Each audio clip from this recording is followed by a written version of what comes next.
Hello everyone, welcome into Above My Pay Grade. My name is Eric. Thanks for tuning in. If you could hit that like button, hit subscribe. All right, so inflation numbers have come out for the month of July. They are lower. Everyone celebrate, go out and party. Government start spending more money. All right, we're at 8.5% month-over-month inflation in July.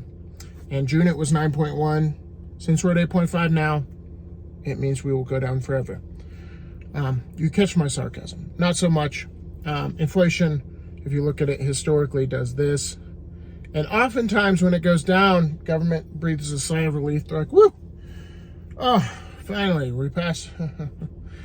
We're not inflating anymore. It's going down. That means we can spend more money. And they light the fire back up again, pouring gasoline on it. And inflation runs even hotter. So, with this administration, passing things like the Inflation Reduction Act, which spends money, they probably will do something stupid like that. Now, going back to the Inflation Reduction Act, I saw an article today, the Ford Lightning, the cool F-150 that's electric, really badass truck. The thing is, the base model costs $40,000. And 1 year after production, they have to raise the price of the base model by $7,000, nearly 25%, right? I guess 20%. That's a lot in 1 year. In 1 year.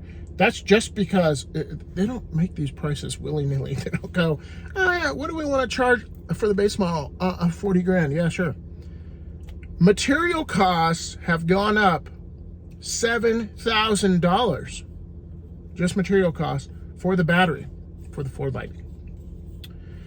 And so when you see things like the Inflation Reduction Act, and one of the things it's designed to do is incentivize people to buy electric vehicles. Now, I don't need to tell the listeners of this channel, the materials that go into a battery, some people do think this, or maybe they don't think about it at all.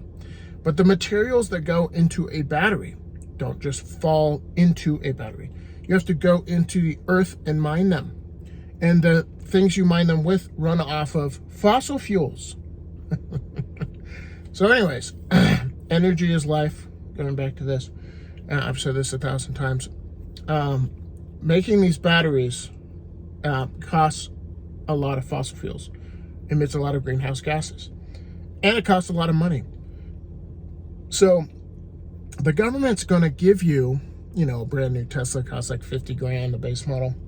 So the government wants to help you out by incentivizing you to buy an EV, potentially giving you a tax write-off or a gift, if you will. Let's look at the history of tax incentives and the government lowering costs. 2008 housing crisis caused by the government incentivizing home buying. We're about to have a college loan crisis. Remember that. Incentivized by the government, of course. And here comes, we're going to help lower the cost, or at least lower the purchasing price for you, the individual, by giving you tax money or printing it, all under the auspices of lowering inflation. Oh, it can't get any dumber. Okay, we all know that's stupid. But as we live in a world where, politicians are celebrating from 9.1 to 8.5, inflation's way stickier than that. And when you see companies like Ford raising the base model price of their vehicle by $7,000, keep in mind, there's a big difference between disinflation and deflation. Deflation is prices going down. Disinflation is prices not going up as fast. That's what we're in now. We're not in deflation. Prices aren't going up as fast. Okay, so prices are still going up. All right, so a lot of times the government sells it as deflation. Hey, prices are going down, woohoo! No, they're not going up as fast. All right, so look at gas. Biden took office, it was $2.25 a gallon. It's still almost $4 a gallon on average. So yes, they went down from the high, but it's one of these. It's a it's a yo-yo on a stairwell. It goes up and down, but it's going up over time, if that makes sense. Right. I don't think inflation's coming down anytime soon. And there's like systemic inflation. And there's two reasons I say that. Supply and demand. You do not have to complicate it. Supply and demand. We still have a supply issue, and it's not being fixed by politicians because politicians, I don't know, they're still buying this ESG thing, and they will continue to want to punch themselves in the face.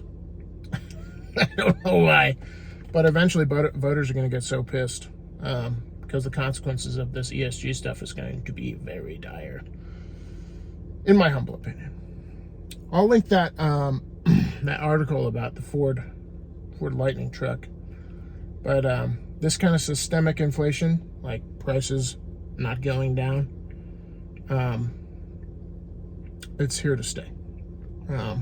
So don't get too excited about 8.5% inflation. Yay! It went down from 9.1. Nah, it'll probably go right back up, especially if government spends because they're excited. All right, thanks for watching. Thanks for listening. See you guys in the next one. Peace.